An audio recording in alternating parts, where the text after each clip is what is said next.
Tadi gambaran bagaimana untuk kita menggalakkan mereka berniaga demi menambung pendapatan, dan kita akan berbincang secara mendalam inisiatif Wilayah Bebas Niaga bersama dengan Cik Khairul Anwar Mahmud Juri, merupakan pengarah Jabatan Perizinan dan Pembangunan Perniagaan Dewan Bandaraya Kuala Lumpur. Terima kasih. Terima kasih. Bertandang dengan batik, ada maksud yang indah. Alhamdulillah. Mudah-mudahan hari Khamis yang berkat ini. Ya, kita dia. Baik, secara ringkas ya, kita melihat bila mana ada pengumuman yang baik ini oleh Tan Sri Haji Adnan Musa, kita melihat bahawa memang baik, tetapi ada yang tertanya macam mana dengan konsep dan apa yang ingin diwujudkan sebenarnya. Jadi macam mana takrifan dia supaya memberi gambaran yang jelas kepada mereka yang berminat dan bakal berniaga. Ya. Okey, terima kasih Fitri. Pertama sekali terima kasih MHI kerana menjemput kami di sini.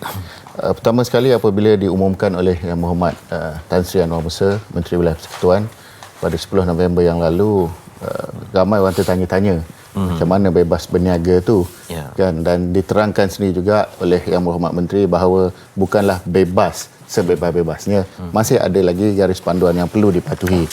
Dan bebas tu bermaksud kita memberi ruang untuk mereka menjalankan perniagaan di lokasi yang dia boleh pilih, boleh lihat, tapi dengan syarat tadi yang kita dah nyatakan sebagaimana video tu tadi. Contohnya tidak mengganggu lalu lintas, tidak menghalang laluan pejalan kaki dengan teruk, dan juga syarat yang utama ialah menjaga kebersihan. So ini antara perkara yang perlu dilakukan oleh mereka yang berminat lah. Dan jika mereka berminat, sebenarnya caranya sangat mudah. Terus pergi ke laman web ataupun e-lesen di BKL, di situ, dan boleh mohon terus secara online. Itu dia. Sekali sambutan macam mana? Alhamdulillah, sambutan agak menggalakkan. Sehingga petang semalam, jam 5 petang lebih kurang, kita telah menerima sebanyak 752 permohonan sejak dibuka pada 15 November yang lalu lah. Jadi ada sasaran tertentu ke? Untuk yang ini kita tak menetapkan sasaran yang jelas, ya. Sebab ini kita pun tak pasti berapa ramai yang berminat dan berapa ramai yang terkesan akibat COVID-19 ni. Walaupun kita cuba membantu dan menasihatilah, kalau tempat tu tak sesuai, ada yang lebih sesuai, kita akan cuba alihkan dan pindahkan mereka. Khidmat nasihat itu adalah amat penting dalam perkara ini. Itu dia. Kadang memang ada minat, kemahuan tapi tidak sesuai tempat yang mungkin tak praktikal dan sebagainya. Jadi kita melihat bahawa seandainya lah kita bimbanglah tapak dah dapat nanti, tapi disewakan pula.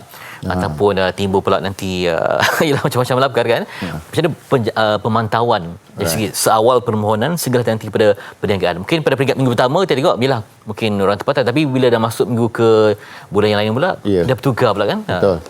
Jadi yang pertama sekali syarat utamanya ialah mestilah warga negara Malaysia dan berumur 18 tahun ke atas. Dan apabila kita sebut warga negara, maka mereka tu memiliki kad pengenalan yang biru lah, yang ditulis warga negara. So daripada situ mereka memohon melalui online dan kena sertakan salinan kad pengenalan, pelan lokasi dan juga gambar lokasi.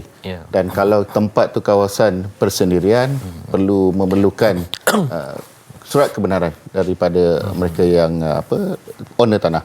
Dan pemantauan kita sebenarnya bermula dah sekarang, dan kita akan melihat di mana lokasi yang sebenar, dan penguatkuasaan secara berhemah. Kita akan gunakan pendekatan yang sedemikian. Kita akan buat teguran kali pertama, kalau dia tak dengar kali kedua, dan kita akan datang dengan terpaksa mengeluarkan kompaun. Dan kali ketiga kalau degil juga, dan kita terpaksa sita dan batalkan lesen lah. Sebab bila berniaga mungkin tempat tu agak ramai orang. Jadi macam mana untuk menjaga lah, kita tidak mahu menjadi melihat sebagai tempat pasar malam yang berkumpul ramai orang. Jadi untuk memastikan ada pencarakan jugalah ketika berniaga ini. So kita berikan kebebasan ataupun tanggungjawab itu sebenarnya kepada peniaga itu sendiri, mematuhi SOP yang ditetapkan oleh KKM dan juga MKN, kena ada pendaftaran Mas Sejahtera dan sebagainya. So yang ini kena sama-sama lah.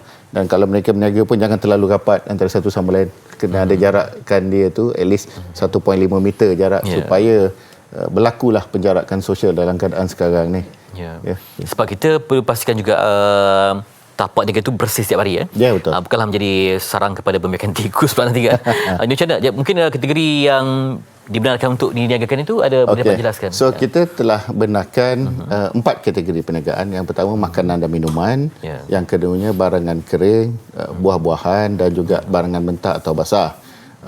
Ini adalah satu ruang yang kita tak pernah beri kepada mana-mana orang sebelum ini. Dan syarat mereka mestilah menjaga kebersihan semasa dan selepas waktu perniagaan. Dengan saiz yang diberikan 8x8, selepas waktu perniagaan mereka kena simpan dan bawa pulang lah. Tak boleh ditinggalkan di situ. Itu syarat yang kena patuhi, dan kalau mereka menjual makanan dan minuman, kita minta juga mereka dapatkan suntikan typhoid.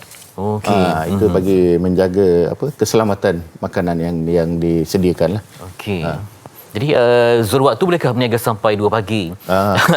Ataupun je lah dia ikut masa dia, mungkin petang siang dia kerja kan, malam pun nak berniaga, ataupun macam mana pemantauan tu? Kalau waktu normal dahulu mungkin boleh lah kan. Tapi kita telah sediakan 4 waktu yang sesuai, iaitu pada waktu pagi selalu untuk mungkin nak jual nasi lemak, breakfast antara 7 hingga 11 pagi. Kemudian yang sebelah tengah hari pula ada yang berminat nak masak tengah hari, lauk pauk dan sebagainya, dari 11 pagi hingga 3 petang. Kemudian yang petang ni mungkin ada yang nak jual goreng pisang, nak jual laksa dan sebagainya. Dia boleh berniaga antara 3 petang hingga 7 petang. Dan yang sebelah malam tu waktu dia agak singkat sikit lah, antara 7 hingga 10. Tapi kalau PKPB ni tamat, mungkin kita akan nanjakkan sehingga jam 12 lah. Itu tapi sekarang ni hingga jam 10 dahulu. Konsepnya kalau mesti ramai di satu kawasan tu kan, ditinggal semua itu ke, ataupun macam mana? Ada pak gad jaga ke, ataupun macam mana konsepnya? Kalau nak ikut pak gad jaga ni kita susah pula kan, nak melantik sebagainya. Tapi kita minta kerjasama dengan Majlis Perwakilan Penduduk sebagaimana yang telah dimaklumkan oleh Yang Berhormat Menteri sendiri. Majlis Perwakilan Penduduk di Kuala Lumpur ni ada 11 parlimen. Mereka perlu bekerjasama dengan pihak Dewan Merayu Kuala Lumpur, terutama sekali pejabat cawangan yang ada di setiap parlimen. So mereka perlu menjadi orang kata mata dan telinga jugalah kepada pihak DBKL, menyampaikan apa yang berlaku, dan sama-sama kita menasihati dan memberitahu apa yang boleh, apa yang tak boleh kepada masyarakat peniaga ini. Dari segi saringan permohonan mungkin yang mohon tu satu keluarga 7 orang. Jadi adakah ada kuota tertentu untuk peniaga ni? Pada kami selagi dia berumur 18 tahun dan warga negara Malaysia, dia boleh berniaga lah. Satu orang satu lesen dan sebagainya. Tapi bila dia dah mohon, dia kena berada di tapak lah. Bukan macam Fitri cakapkan tadi, mungkin dia sublet pula. Kan? Jadi dia dah dapat, dia sublet pula. Itu kita tak nak. Kita ni nak membantu untuk mereka yang terkesan sebagai tidaklah terlalu teruk nanti, adalah something untuk mereka dia bawa pulang. Jadi mereka yang memohon, maka mereka itulah juga yang perlu menjalankan perniagaan. Juga pemantauan mungkin awalnya meniaga laksa kan. Tiba-tiba pula ada sampingan yang lain lah. Ubat ke apa kan. Barang-barang suplemen ke tiba-tiba juga dipantau ya. Perlu. Segala jenis ubatan tu sebenarnya saya rasa kurang sesuai kalau diletakkan di tepi jalan begitu dengan cahaya dan sebagainya. Perlu mematuhilah juga daripada bahagian farmasi KKM dan sebagainya. Jadi bagaimana harapan supaya ini memberi satu lagi motivasi yang bagus, memberikan bantuan yang sebaiknya kepada mereka yang terjejas dan mencipta peluang pekerjaan, menambah tabungan buat golongan yang sebegini? Ini merupakan kali pertama Kementerian Usaha Ketuan dan juga DBKL memberikan lesen secara percuma kepada peniaga yang ada, dan kita amat berharap bahawa ruang dan peluang yang ada ini diambil sepenuhnya oleh mereka yang terkesan. Dan bila dapat dan menjalankan perniagaan itu, maka semoga dapat memberi nafas yang baru kepada mereka. Walau bagaimanapun, kita amat mohon supaya mereka ni mematuhilah peraturan-peraturan yang ada, SOP yang telah ditetapkan, dan jagalah kebersihan dan elakkan daripada menimbulkan kacau ganggu kepada masyarakat di sekitar. Itu yang menjadi perkara yang penting. Bukan ikut suka nak mana letak niaga dan sebagainya.